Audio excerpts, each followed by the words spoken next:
너희에게 은혜를 베푸시는 하나님. 이사야 30장 15절에서 26절 말씀입니다.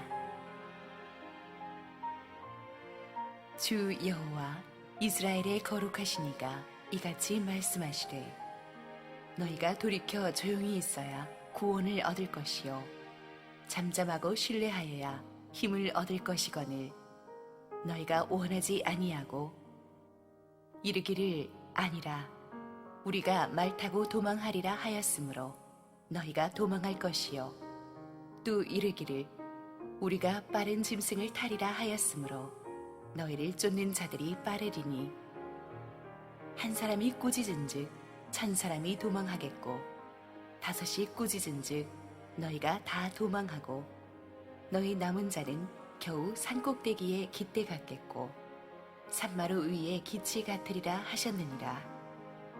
그러나 여호와께서 기다리시나니 이는 너희에게 은혜를 베풀려 하심이요 일어나시리니 이는 너희를 긍휼히 여기려 하심이라. 대저 여호와는 정의의 하나님이심이라. 그를 기다리는 자마다 복이 있도다. 시온에 거주하며 예루살렘에 거주하는 백성아, 너는 다시 통곡하지 아니할 것이라. 그가 내 부르짖는 소리로 말미암아 내게 은혜를 베푸시되 그가 들으실 때에 내게 응답하시리라. 주께서 너희에게 환난의 떡과 고생의 물을 주시나 내 스승은 다시 숨기지 아니하시리니 내 눈이 내 스승을 볼 것이며 너희가 오른쪽으로 치우치든지 왼쪽으로 치우치든지 내 뒤에서 말소리가 내 귀에 들려 이르기를 이것이 바른 길이니 너희는 이리로 가라 할 것이며 또 너희가 너희 조각한 우상에 입힌 은과 부어 만든 우상에 올린 금을 더럽게 하여 불결한 물건을 던짐같이 던지며 이르기를 나가라 하리라. 내가 땅에 뿌린 종자에 주께서 비를 주사 땅이 먹을 것을 내며 곡식이 풍성하고 기름지게 하실 것이며 그날에 내 가축이 광활한 목장에서 먹을 것이요 밭가는 소와 어린 나귀도 키와 쇠스랑으로 까부르고 맛있게 한 먹이를 먹을 것이며 크게 살육하는 날 망대가 무너질 때에 고산마다 줄령마다 그 뒤에 개울과 시냇물이 흐를 것이며 여호와께서 자기 백성의 상처를 싸매시며 그들의 맞은 자리를 고치시는 날에는 달빛은 햇빛 같겠고 햇빛은 7배가 되어 7날의 빛과 같으리라. 할렐루야. 우리 하나님께 감사와 영광의 박수를 드리겠습니다. 함께 기도하시고 하나님의 말씀 보겠습니다. 사랑하는 아버지, 은혜를 감사합니다. 인생이 복잡하고 마음이 폭풍같이 어지러울 때 오늘 주님의 임재 앞에 나와 예배드리는 우리 한 사람 한 사람을 불쌍히 여겨주시고 하늘의 음성을 들려주시고 똑바로 방향을 잡게 하여 주시고 성령의 인도하심을 받게 하옵소서. 부족한 종을 하나님의 은혜의 휘장 뒤에 감추시고 오직 주님의 음성만이 전해지게 하옵소서. 예수님의 이름으로 기도했습니다. 아멘. 우리가 살다 보면 크고 작은 위기들이 우리를 덮치는 경우가 많습니다.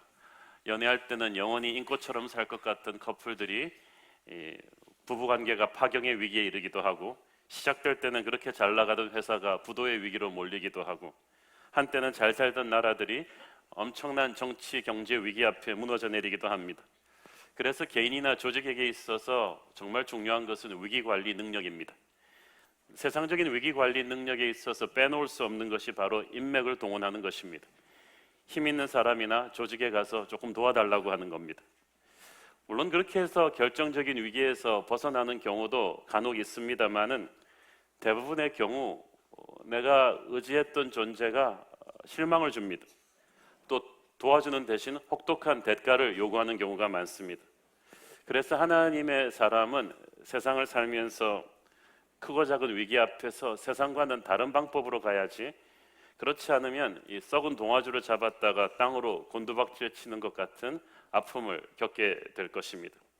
오늘의 본문이 이사야서 30장은 국가적인 위기에 잘못 대처했던 하나님의 백성들의 이야기를 배경으로 다루고 있습니다. 기원전 705년경에 아수르 왕인 사르곤 2세가 죽습니다. 당시 이스라엘은 고대 세계를 제패하고 있던 이 잔혹한 군사 강국 아수르의 압박에 아주 신음하고 있었습니다. 그런데 그 아수르의 무서운 정복자 사르곤 2세가 죽었다고 하니까 잠시 쾌재를 불렀습니다. 그래서 왕의 죽음을 공백기로 해서 아수르의 공격의 시위가 조금 느슨해졌습니다. 이때를 틈타서 유다의 그 당시 왕이었던 히스기야는 아수르의 멍에로부터 벗어나기 위해서 아수르와 맞설 수 있는 또 하나의 강대국 애굽에 손을 대기 시작합니다.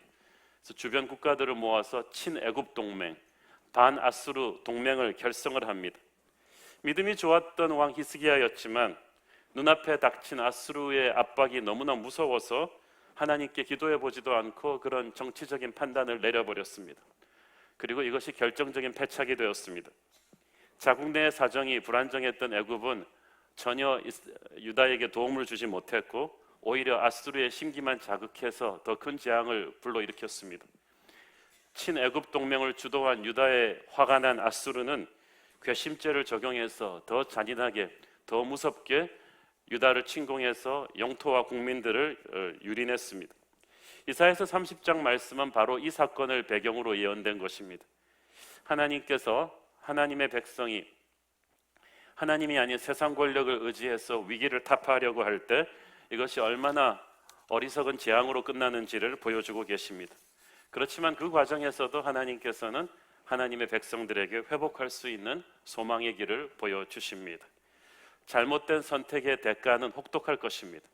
16절, 17절 우리 함께 읽겠습니다. 시작.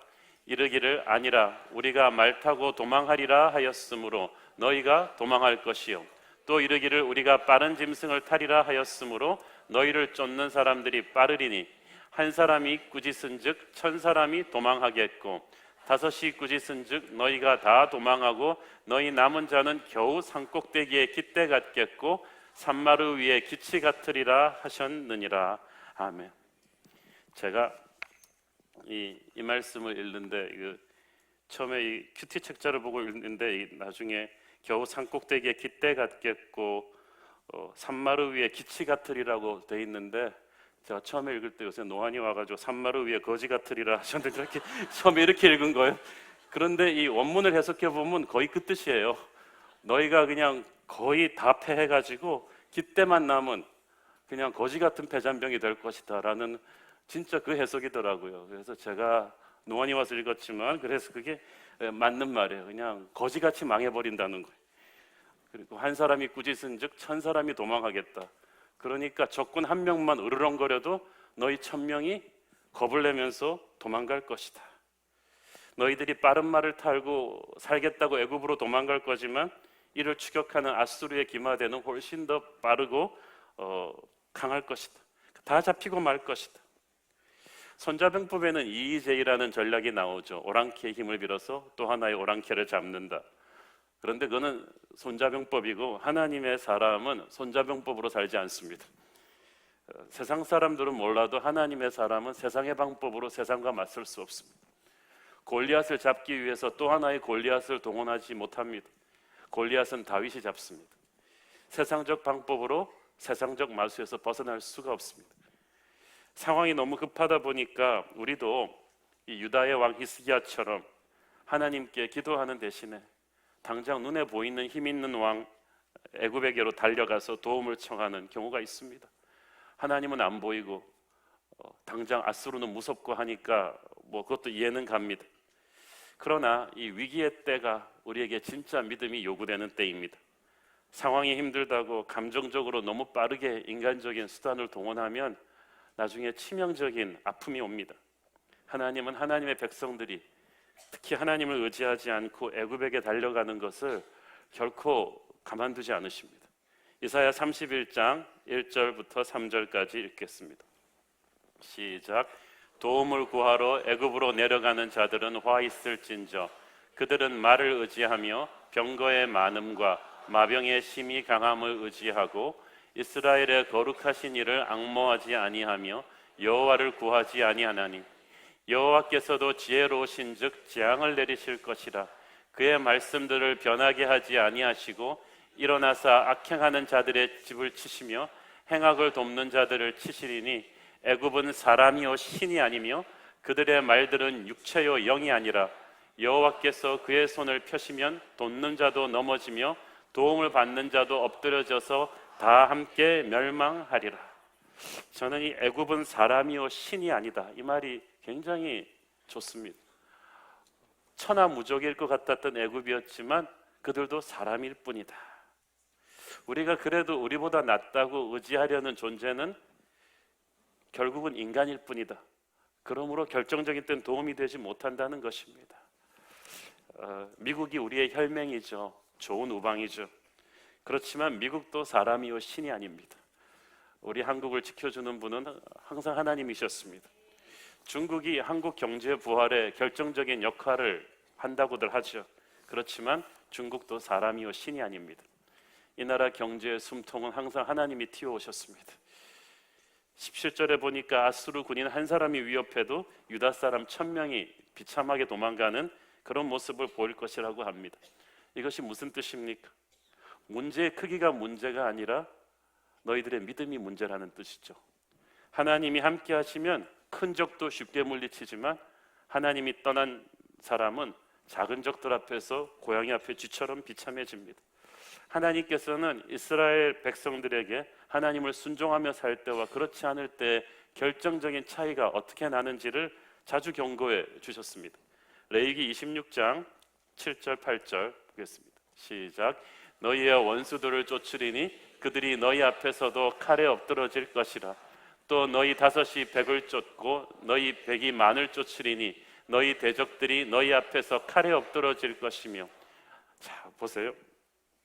하나님께 순종하며 살 때는 너희 100명의 군대만 있으면 10,000명을 물리칠 거라는 거예요. 그러나 그러면 너희 대적들이 아무리 커도 문제가 되지 않습니다. 그런데 만약 하나님을 불순종할 경우는 이 정반대의 상황이 일어나죠. 레위기 26장 17절입니다.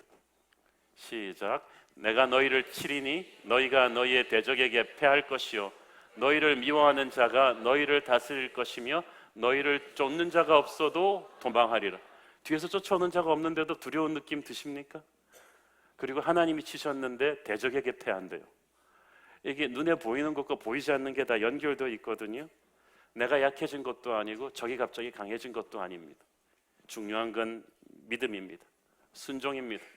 하나님을 순종하고 살면 그 어떤 큰 적도 우리는 능히 쫓아내겠지만 불순종하고 살면 작은 문제 앞에서도 덜덜 떨게 될 것입니다. 중요한 것은 믿음입니다. 하나님이 원하시는 해결책은 애굽이 아니었습니다.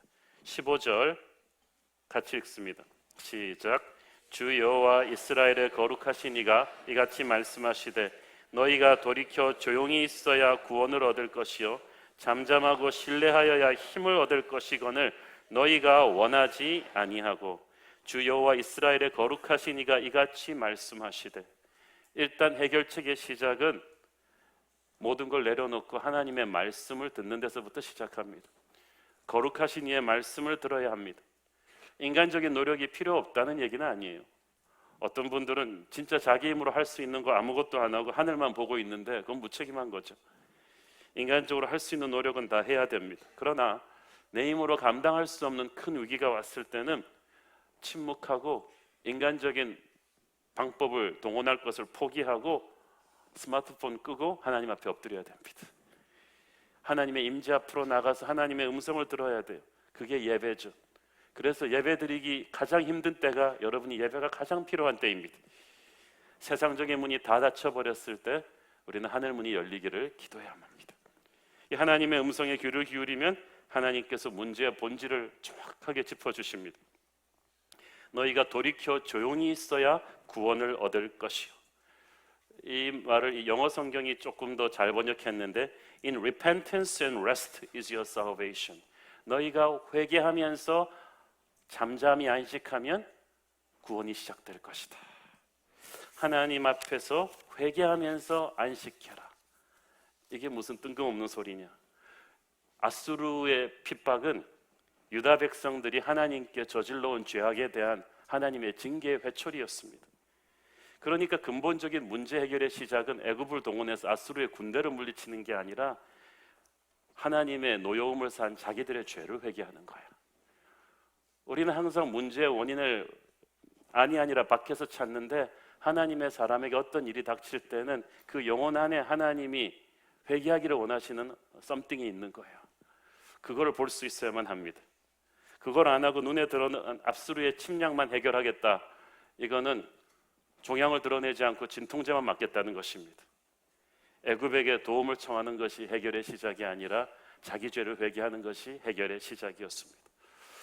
하나님의 말씀을 들으면 하나님이 그걸 알려주십니다. 예리한 검처럼 뚫고 들어와서 내 안에 인식하지 못하고 있던 죄를 드러내고 회개하게 하십니다. 그래서 말씀을 제대로 들으면 내 죄가 드러나면서 회개의 눈물이 터지죠. 그리고 그때 비로소 지치고 불안하고 사나웠던 영혼이 안식을 얻게 됩니다. 그 말이에요. 돌이켜 조용히 있어야 구원을 얻을 것이고, 잠잠하고 신뢰하여야 힘을 얻을 것이거늘 In quietness and trust is your strength. quietness, 잠잠하란 말은 조용히 하라는 거예요.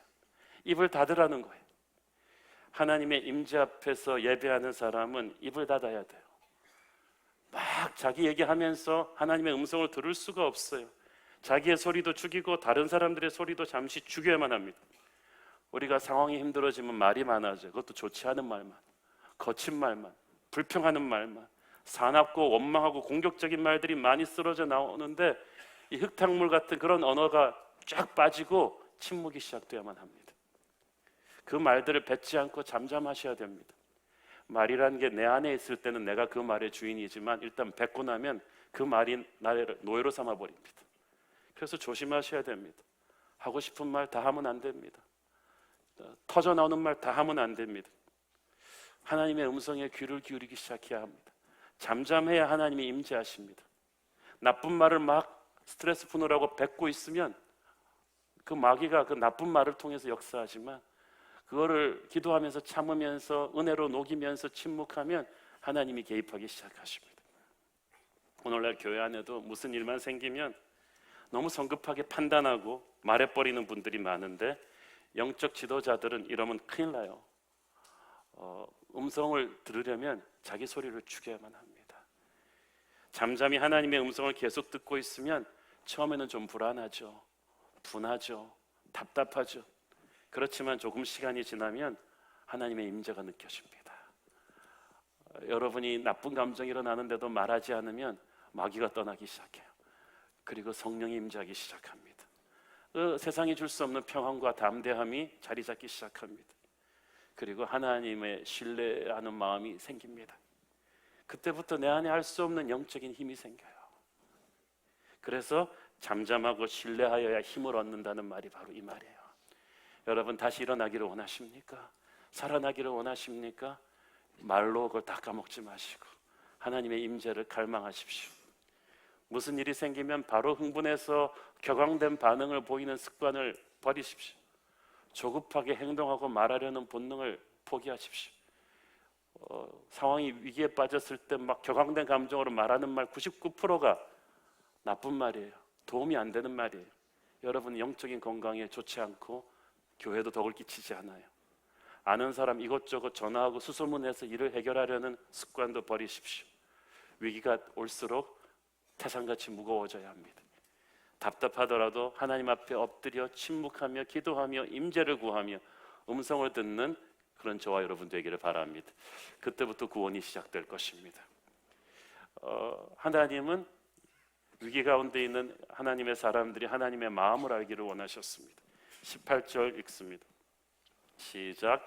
그러나 여호와께서 기다리시나니 이는 너희에게 은혜를 베풀려 하시며 일어나시리니 이는 너희를 궁일이 여기려 하심이라.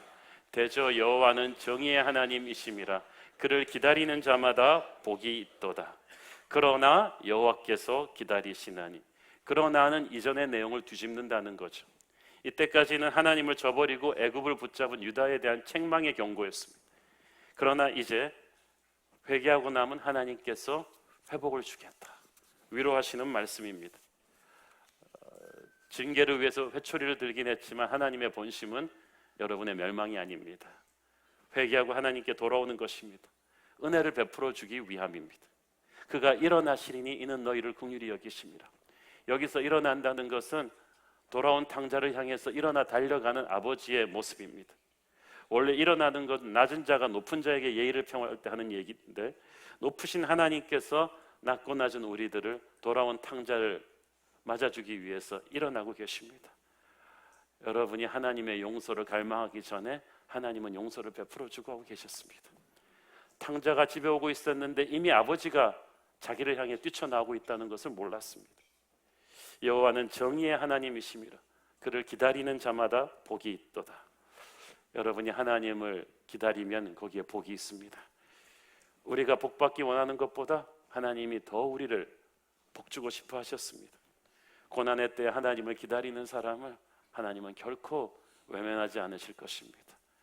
지리한 장마처럼 자기의 인생이 왜 이렇게 축축하게 오래가는가를 불평하고 계신 분이 있다면 오늘 소망의 하나님을 붙잡기를 바랍니다. 여기서 하나님을 기다린다는 것은 하나님을 갈망한다는 뜻입니다. 지난주에도 언급했지만 믿음 생활이란 것은 끊임없이 하나님을 갈망하는 것입니다. 하나님을 만나는 이 예배의 시간을 최우선 순위를 두는 삶입니다. 더 큰 은혜를 사모하는 마음, 은혜의 자리를 위해서 어떤 대가도 치르겠다는 마음, 위기의 시간은 바로 하나님을 향한 이 잃어버린 열정을 회복하는 때인 줄로 믿습니다. 매너리즘에 빠졌던 우리의 기도와 예배에 하나님이 불을 붙이기를 원하십니다. 첫사랑의 감격을 회복시키기를 원하십니다. 구원의 기쁨을 잃어버린 자에게 기쁨을 회복시키기를 원하십니다. 하나님은 그런 회복된 불붙은 예배자들을 찾고 계십니다. 저와 여러분이 그런 사람들이기를 바랍니다. 그런 분들을 회복하시고 용서하시고 구원하시고 복을 주려고 하십니다. 결정적인 돌파구는 기도입니다. 19절 읽습니다. 시작. 시온에 거주하며 예루살렘에 거주하는 백성아, 너는 다시 통곡하지 아니할 것이라. 그가 네 부르짖는 소리로 말미암아 내게 은혜를 베푸시되 그가 들으실 때에 내게 응답하시리라. 너는 다시 통곡하지 않을 것이다. 슬픔의 때가 지났다. 이제 너에게 소망의 시대가 올 것이다. 축제의 시대가 올 것이다. 은혜의 시대가 올 것이다. 열매를 추수하는 때가 올 것이다. 이 축복은 언제 오는가? 기도를 통해서 온다. 그가 네 부르짖는 소리로 말미암아 은혜를 베푸실 것이다. 사랑은 비를 타고 그랬는데 축복은 기도를 타고 부르짖는 소리로 말미암아 네게 응답할 것이다. 우리가 하나님을 기다릴 때 그냥 막막히 기다리는 게 아니라 기도하면서 기다리는 것. 기도는 믿음의 반응이거든요. 그가 들으실 때에 네게 응답하시리라. 여러분이 갈망하면서 진솔하게 기도하면 이 믿음으로 드리는 모든 기도는 하나님의 귀에 아주 잘 들립니다. 하나님이 기도를 듣는 그 순간에 응답은 시작됩니다. 행동하기 시작하십니다. 궁핍한 사람에게는 풍성함을 주시고, 오늘 심령이 피폐한 사람에게는 은혜의 단비를 주시고, 관계가 무너진 사람에게는 그 관계를 다시 고쳐주시고, 병든 몸을 붙들고 울면서 기도하고 있는 분에게 오늘 하나님의 치유가 임하고, 절망하고 있는 자들에게 소망의 브레이크드루가 주어지는 것입니다. 중요한 건 기도해야 된다는 거예요. 여기서 부르짖는다는 히브리어 자이크는 절망 속에서 살려달라고 절규하는 것입니다. 점잖게 앉아서 기도하는 거 아닙니다. 살려달라는 절규입니다. 하나님이 그렇게 부르짖으면 네 부르짖는 소리로 말미암아 네게 은혜를 주실 것이다. 오늘 하나님의 은혜가 필요하지 않습니까? 에레미야서 33장 3절 시작. 너는 내게 부르짖으라. 내가 네게 응답하겠고 네가 알지 못하는 크고 은밀한 일을 내게 보이리라. 이것이 기도의 신비입니다. 우리는 기도가 우리의 소원을 하나님이 이루어 주시는 거라고 생각하는데 그게 아니라 우리의 소원과는 차원이 다른 응답이 온다는 거야. 우리의 소원은 그냥 자동차에서 조금 더 큰 자동차로 업그레이드 시켜주는 건데 하나님은 우리가 자동차를 구할 때 비행기를 준비하고 계세요. 차원이 다른 게임이 온다는 거예요. 만약 유다 사람들에게는 그 당시 아무리 머리를 굴려도 애굽밖에는 해결책이 없어 보였지만 만약 기도했더라면, 회개하며 겸손히 기도했더라면 하나님께서는 애굽 할아버지를 보여주셨을 거예요. 전혀 다른 차원의 제3의 해결책을 반드시 주셨을 것입니다. 그러므로 여러분이 기도에 보기 전까지는 길이 없었다고 말하지 마십시오. 하늘길을 뚫지 않고서는 길이 없었다고 말하지 마십시오. 기도해서 하늘길을 뚫은 사람에게는 영적인 회복이 시작됩니다. 영적인 회복의 시작은 영적 분별력의 회복입니다.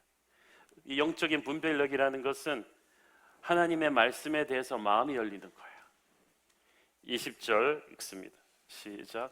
주께서 너희에게 환난의 떡과 고생의 물을 주시나 내 스승은 다시 숨기지 아니하시리니 내 눈이 네 스승을 볼 것이며. 내 스승이 다시 숨기지 않는다는 것은 여기서 스승은 하나님께서 보내신 선지자들을 가리킵니다. 전에는 유다 백성들이 하나님의 말씀을 전하는 선지자들을 싫어가지고 막 핍박했습니다. 이사야서 30장 9절 11절 시작. 대저 이는 패역한 백성이요 거짓말하는 자식들이요 여호와의 법을 듣기 싫어하는 자식들이라. 그들이 선견자들에게 이르기를 선견하지 말라. 선지자들에겐 이르기를 우리에게 바른 말을 보이지 말라. 우리에게 부드러운 말을 하라. 거짓된 것을 보이라. 너희는 바른 길을 버리며 첩경에서 돌이키라. 이스라엘의 거룩하신 이를 우리 앞에서 떠나시게 하라 하는도다.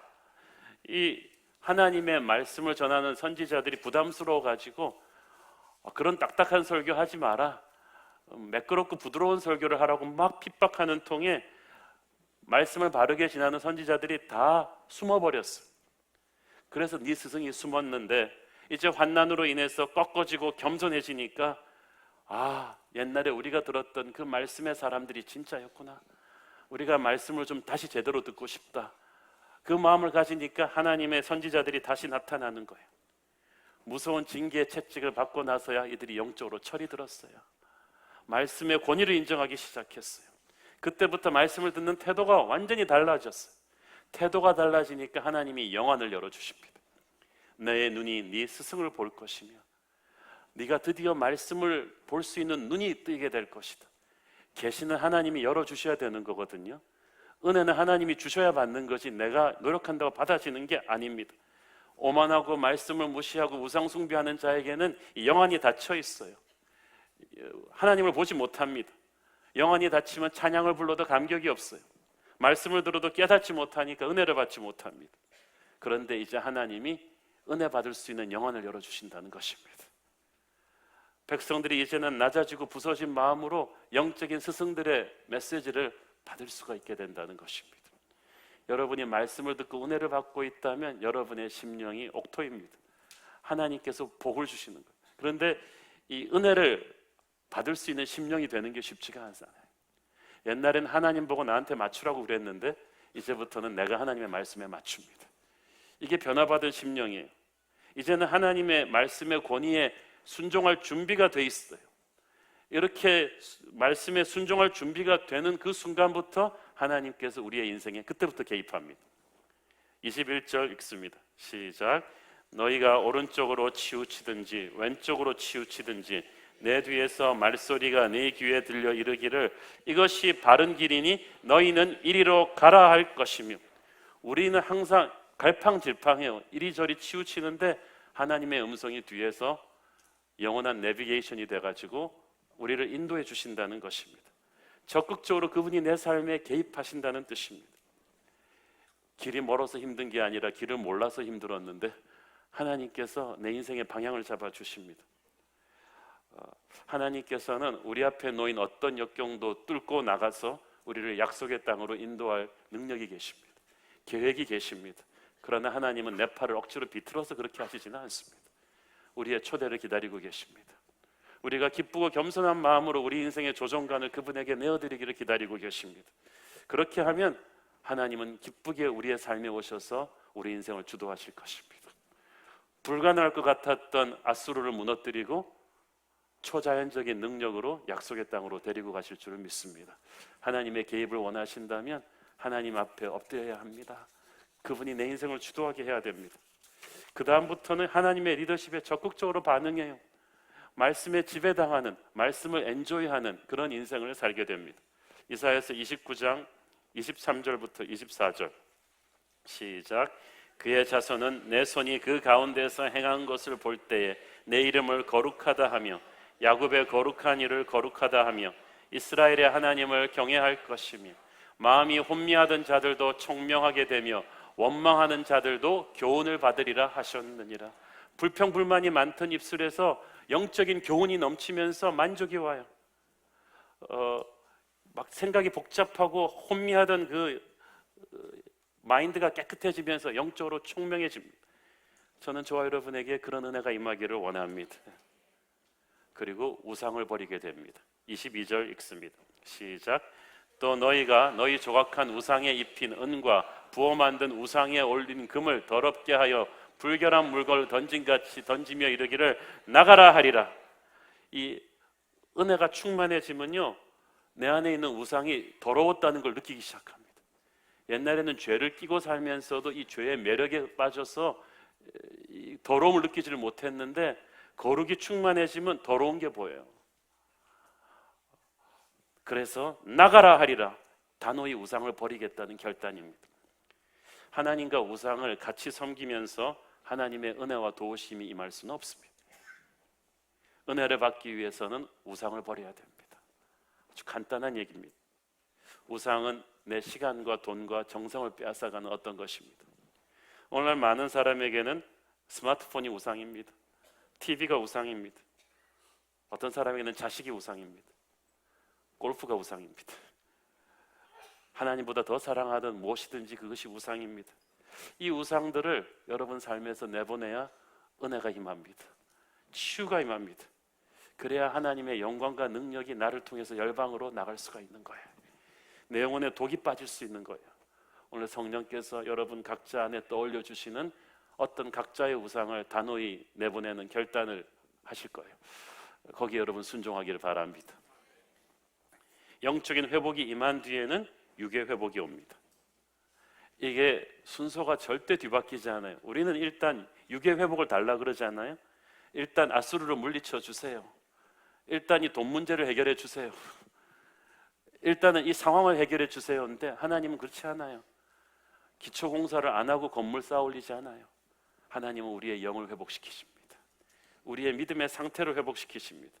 그 다음에 육체적 회복이 따라온다는 거예요. 이 회복은 놀랍습니다. 저주받았던 땅에, 초토화되었던 땅에 축복이 오기 시작합니다. 23절, 24절 시작. 내가 땅에 뿌린 종자에 주께서 비를 주사 땅이 먹을 것을 내며 곡식이 풍성하고 기름지게 하실 것이며 그날에 내 가축이 광활한 목장에서 먹을 것이요 밭가는 소와 어린 나귀도 키와 쇠스랑으로 까부리고 맛있게 한 먹이를 먹을 것이며 이 아수르가 초토화시키고 간 그 땅에 이제는 엄청난 추수가 일어난다는 거예요. 기적이거든요. 팔레스타인은 이집트처럼 이 물을 끌어들일 수 있는 지형이 아닙니다. 무조건 하늘에서 비가 와야 돼요. 그러므로 하늘 문이 열리지 않으면 그들은 죽어야만 합니다.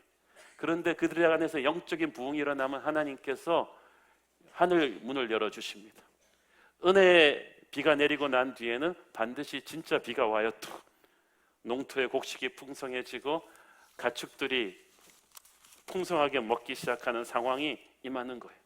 이 은총의 물이 도저히 갈 수 없는 절망적인 곳에도 흘러 들어갑니다. 25절 읽습니다. 시작. 크게 살육하는 날 망대가 무너질 때에 고산마다 줄령마다 그 뒤에 개울과 시냇물이 흐를 것이며 고산과 줄령은 한마디로 진짜로 높은 데 있는 곳에 어떻게 물이 흘러가요? 물은 위에서 아래로 흐르는데 그런데 거기까지 다 축복의 빗줄기가 흘러 들어간다는 거예요. 하나님의 회복이 임할 때는요 도저히 안 된다고 하던 곳곳에 하나님의 물이 흘러 들어갑니다. 여러분 자식 중에서 내놨던 애 그런 애도 살아나기 시작합니다. 여러분의 문제 중에서 제일 골치 아프 이건 안 된다고 생각했던 사람의 문이 열리기 시작합니다. 이런 기적들이 일어나는 거죠. 은혜의 비는요 물이 흘러내려가면서 가장 작은 구멍도 다 메우듯이 하나님의 은혜의 비가 흘러가는 곳에 그냥 대고만 있어도요 구석구석으로 다 복을 받습니다. 하나님의 은혜의 비가 흘러내리면 이 교회 안에 있는 모든 사람들 안에 축복의 단비가 흘러갈 것입니다. 오늘 여기 있는 한 명도 그 단비를 체험하지 않고 가는 사람 없기를 바랍니다. 하나님이 이 백성을 치유해 주실 때 엄청난 치유가 일어납니다. 26절 읽습니다. 시작. 여호와께서 자기 백성의 상처를 싸매시며 그들의 맞은 자리를 고치시는 날에는 달빛은 햇빛 같겠고 햇빛은 7배가 되어 7날의 빛과 같으리라. 여호와께서 자기 백성의 상처를 치유하실 때 우리 얼마나 상처 많습니까? 세상 오래 산다는 것은 상처가 더 많아진다는 거예요. 오늘 몸의 병을 가지고 또 마음의 상처를 가지고 계신 분들에게 하나님의 치유가 임하기를 바랍니다. 이 치유가 임할 때 여호와께서 자기 백성의 상처를 직접 손대신다는 거죠. 엄청난 일이 일어납니다. 이 회복과 은혜의 크기는 우리가 생각하는 것보다 훨씬 크고 풍성합니다. 여러분이 올리는 기도 제목 가지고도 우리 목사님들이 기도하지만 여러분이 쓰지 않은 기도 제목 까지도 하나님이 응답하실 줄로 믿습니다. 저는 새로운 교회에서 드리는 예배마다 이런 치유와 회복의 역사가 일어나고 있는 줄 믿습니다. 오늘 이 순간에 누군가에게 오늘 하나님께서 강렬하게 말씀하셨습니다. 누군가의 몸과 영혼에 오늘 성령께서 안수하시고 치유하셨습니다. 저는 일부 예배 때도 느꼈고 지금도 그걸 느끼고 있습니다. 오늘은 치유의 날입니다. 오늘은 회복의 날입니다. 오늘은 기적의 날입니다. 오늘은 영광의 날입니다. 성령의 치유와 회복의 역사가 저와 여러분 모두에게 충만하기를 소원합니다. 기도하겠습니다. 사랑하는 아버지의 은혜를 감사합니다. 오늘 하나님께서 우리에게 빈들의 마른 불같이 시들은 우리의 영혼 속에 은혜의 담비를 부어주시는 날인 줄을 믿습니다. 크고 작은 세상의 위기 앞에 인간적인 방법으로 해결하려 했던 우리의 부족함을 용서하여 주시고 오늘 우리의 유일한 구원자이신 하늘의 은혜를 갈구합니다. 주께서 우리에게 임하여 주옵소서. 예수님의 이름으로 기도했습니다. 아멘.